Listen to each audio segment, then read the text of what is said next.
Nothing less than who I was meant to be. Okay, so we all have a story, right? Yep. Definitely. Don shared his last week. Michael shared his a few weeks back. We all have this story that we live through. And we go around and we express it in different ways. But what if your story is coming from a place that you're not really conscious of?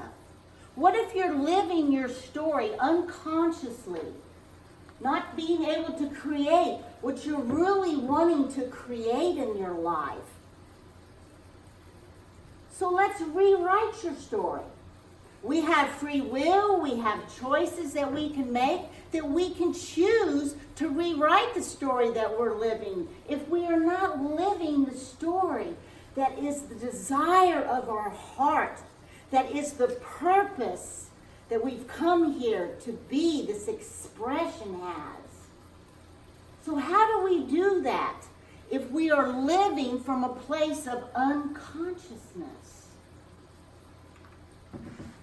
Until you make the unconscious conscious, it will direct your life, and you will call it faith. Do you all feel like you're consciously awake? Or do you feel like you're on this software programming that you go to the default? Are you living your life every day where you have this default that comes in like on your computer? Where you're not really making a decision, but it's coming from somewhere else within you, from some experience that you've had as you've grown up and you developed into this adult? We are like a computer. We have been programmed. We do have these apps and this software that we live from. And most of the time, it is coming from a place of default, from a place of not being conscious of what we are manifesting out here. So the third principle of unity is that we create our experiences through the way we think and the way we feel. So manifestation and being the creator of our world is a big principle for unity, right? It is part of what we believe in as Unity Truth students. So, some of us go through life monkey see, monkey do. Maybe we've grown up with parents who drink a lot, parents who shop a lot, parents who fight a lot. So as we get to be adults, a lot of times we're doing exactly what we saw our parents do. So we're on that default of unconsciously doing what we have seen others do. Is that how we want to live? In somebody else's experience of monkey see, monkey do? So another thing that we do is we have these self-limiting beliefs. We believe in this limitedness, that we can only do so much. We can only be so much. So we have this talk that we do within ourselves. It's not coming from a place as we believe in unity that we are unlimited, that we are expressions of a greater good. No, most of the time we go to the default. I don't know how many times I've heard people say, I'm too old. We all say it. I'm too old. I'm not smart enough. I'm not educated enough. I'm afraid of trying and failing. Failure's a big thing. A lot of people won't do anything. They're stuck in the frozen in fear that they're going to fail. When failure would have been the opportunity for them to learn what they needed to learn out of that, right? We've had that talk before. You don't have money to make. You have to have money to make money. I grew up hearing, money doesn't grow on trees, Lisa. And so that has kind of been my life of how I felt about money. I'm always tired. I have already tried everything. And so we feel this giving up, this hopelessness. It's selfish of me to want more. You know, we're taught that we're self-centered if we care about ourselves, or we give too much to ourselves, and we're not always giving it away to everyone else. I don't feel that I really deserve it. I have felt unworthy most of my adult life, that I'm not enough, that I'm unworthy, that I don't deserve anything good. I don't have the willpower. I don't have enough power. I'm just this human being. I have no power to change my life. It's all happening to me. It's fake. It's happening to me. All the good ones are taken. So that is a lot of beliefs that we have. So then another thing that we stay in the unconsciousness is relationship patterns. Are you repeating the same old patterns over and over again? Well, I've told my story to you all, I don't know how many times. My whole adult life, I've repeated the same patterns that started from a child of not having any emotional support. So every relationship I chose were relationships that would not emotionally support me, or themselves for that matter. So boom, I'm unconsciously on that default, just continuing the same pattern over and over again, expecting different results. And how many situations can you ask yourself that you have repeated the same choices, the same relationships over and over again, unconsciously? What about unfinished business? This whole talk today is from a gentleman called Gay Hendricks. He's written numerous books. Conscious Loving, Conscious Living. These are readings that I have in my classes. And I can't even tell you how many books he's written. He also runs called the Hendricks Institution. And he has spent 30 years of his life in the principles and practices of manifestation. So he used an example of unfinished business in his book about a man who wanted to start a new business. Well, nothing he did would happen. No matter how hard he tried to start this new business, he was trying to manifest this and create this in his life. And then he worked with Gay Hendricks. And he came to the realization that he had owed someone from another business venture that he had never paid off, that he had never finished completion with this other man. So what unfinished business do you have in your life that needs to be finished before you can come from the unconscious state, before you can quit going to the default? This is about waking up consciously and paying attention to these unhealthy relationships, to this unfinished business, to these patterns of monkey see, monkey do. So the first step, make a commitment. Ooh, got a little dark in here. So today, if you feel that you would like to change your default from being in the unconscious state, and you would like to wake up and be conscious of what you're thinking, of what you're receiving, of what you're giving, I invite you to make this commitment with me today. If you're not in that place and you're not ready, that is totally okay, because these are your choices. So I say, I commit to, and if you'd like to join me and put your name in the blank, I, Lisa, commit to creating a magnificent life measured by my own choices and standards. And I love this in the way he puts this. Measured by my own chosen standards. We all have our own standards, and they are different for all of us. If they feel good and right for us, that's what matters. You will know what those are. You will know what those are. So, I discover the essential questions of my magnificent life.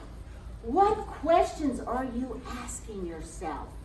Are you asking yourself questions like, well, why is this happening to me? How come I don't have money? What am I doing wrong? What if we change those questions around and affirmed that my abundance is here right now. How can I bring my abundance to me? Change your questions. What about wonder questions? Wondering about things that are going on in your life. He uses the example of wondering about your weight. People that, we struggle with our weight. Instead of asking the question, like a wonder question, ask the question of, well, I wonder why I'm having these struggles with my weight. Instead of saying, well, I wonder if Jenny Craig would be better than Weight Watchers. Because the core, there is something going on within us when we have these things happening that we're creating unconsciously. There is something down within you that is creating this life that you do not desire, but unconsciously you're bringing it into your manifestation. So when you start questioning yourself about things in your life, pay attention to the questions that you're asking. Pay attention. And the thing he talks about, it's not about struggling to find an answer. It's about allowing the answer to come to you. If you ask your questions, allow your answers to come forth to you, because they will. If you set the intention of wanting to know what is going on within you, and you release the struggle to have an answer, it will come to you.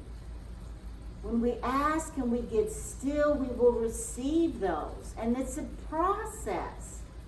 So we pay attention to those questions and we wonder about the answers. They don't have to be fixed in a certain way.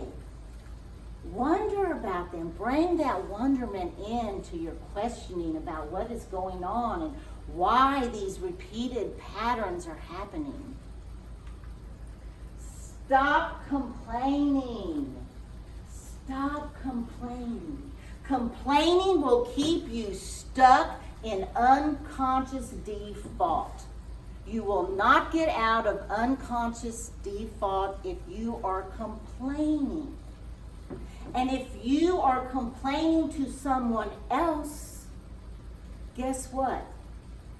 They have become part of sabotaging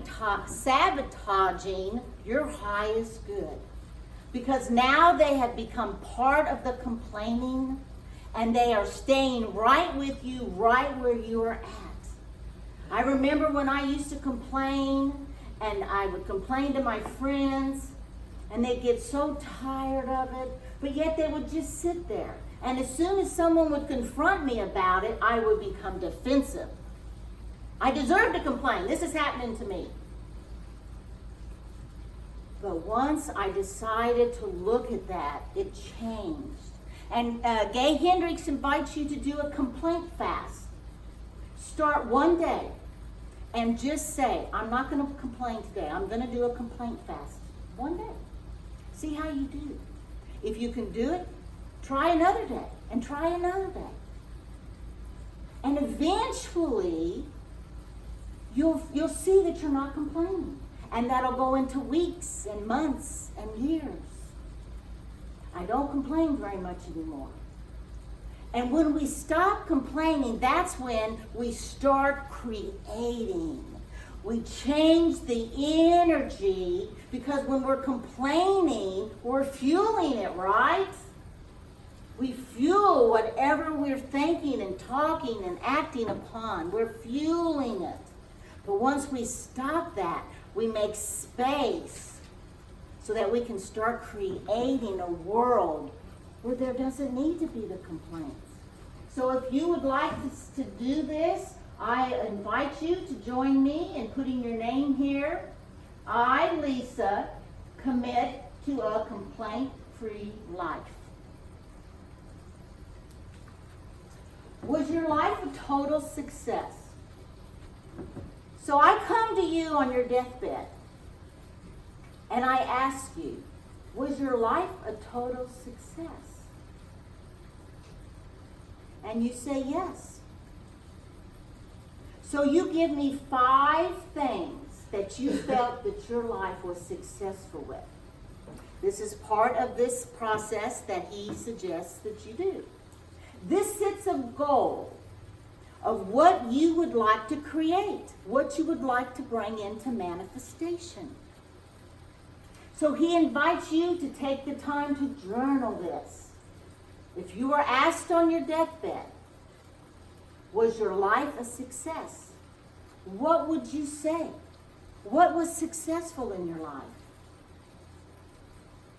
Did you have a healthy, whole relationship with someone?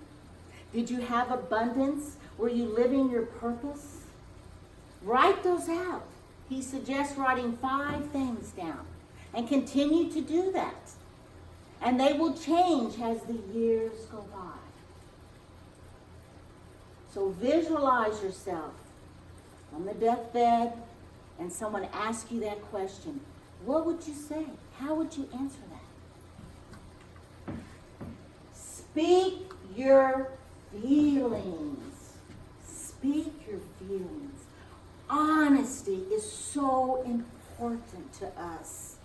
If we are not sharing our feelings and speaking our feelings and being honest about who we are and how we feel, how can anyone else be that with us?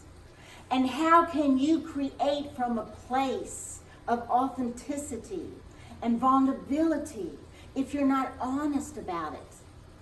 If you're angry, say, I'm angry. If you're fearful, say, I'm afraid. If you feel unsafe, say, I feel unsafe. Say it. Get it out here because it lessens that. Honesty. And I don't mean being honest and hurting somebody and telling somebody off. I am just saying being honest with your own feelings. A lot of times I am not honest with my family because I think, well, they'll feel different about me.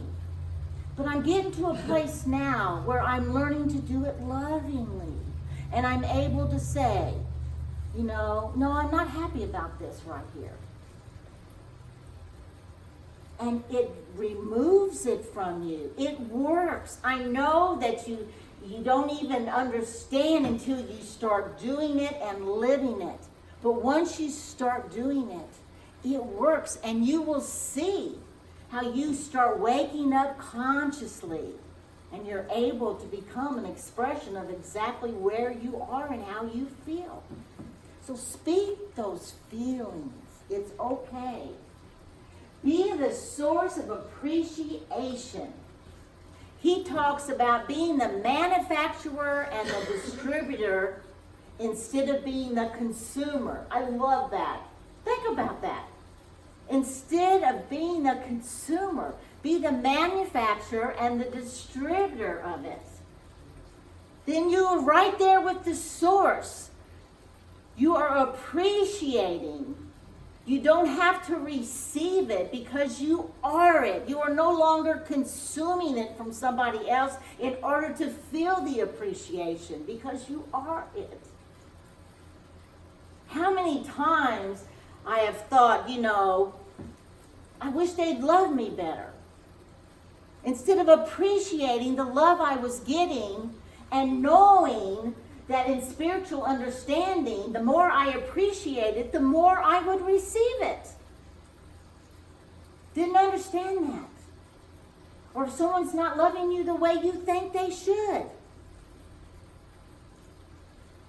I was consuming it and expecting it to be a certain way. Instead of me being the distributor of it. Because you know the cycle. When we give, we receive. When we receive, we give. So change that appreciation around. You will receive it. It is a universal law of attraction. When you notice something you want to change, first love and accept it. just as it is. Now this is a hard one, I know.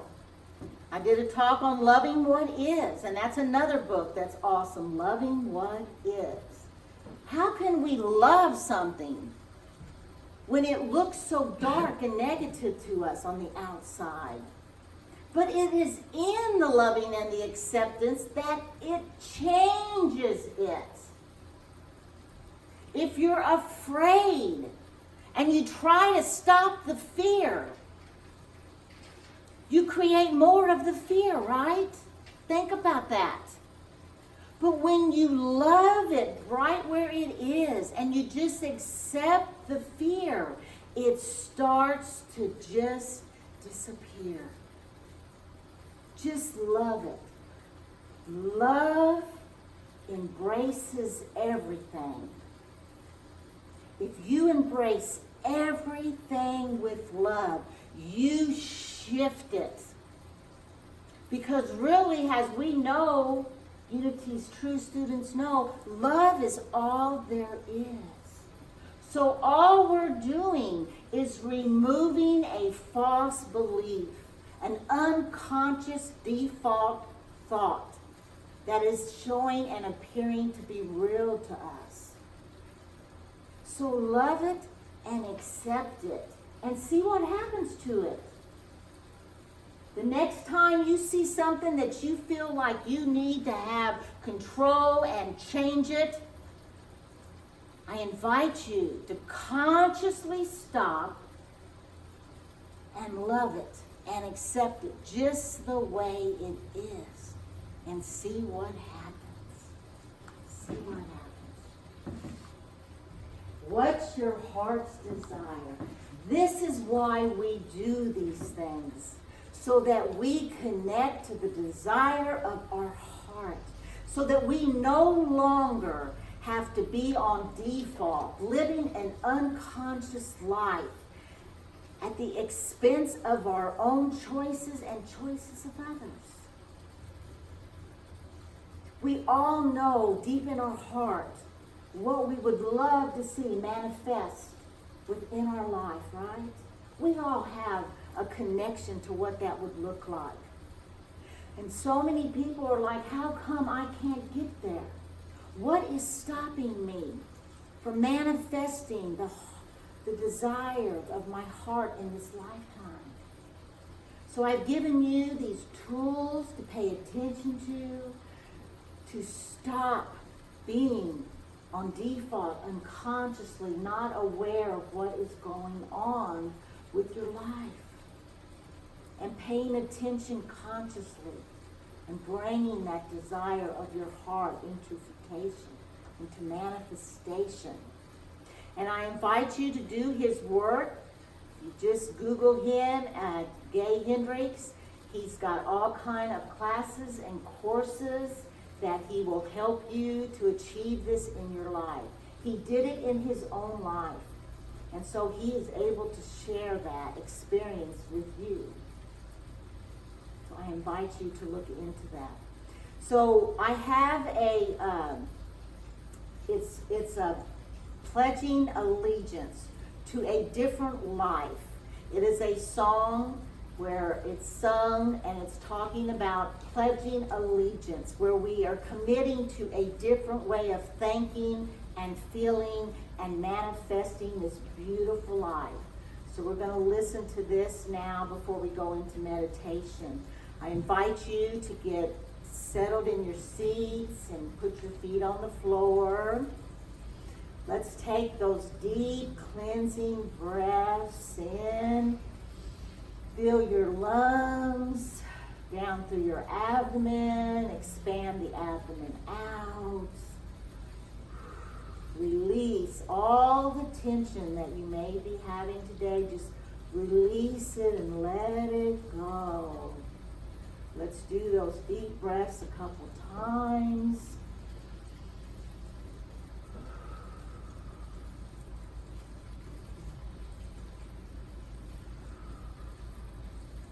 Ground yourself into this space. Ground your feet and your tailbone into Mother Earth. And open your heart space. Just open that space up within your heart to receive these beautiful words, these messages of spiritual understanding for a life that you can manifest just by choosing daily to change your focus.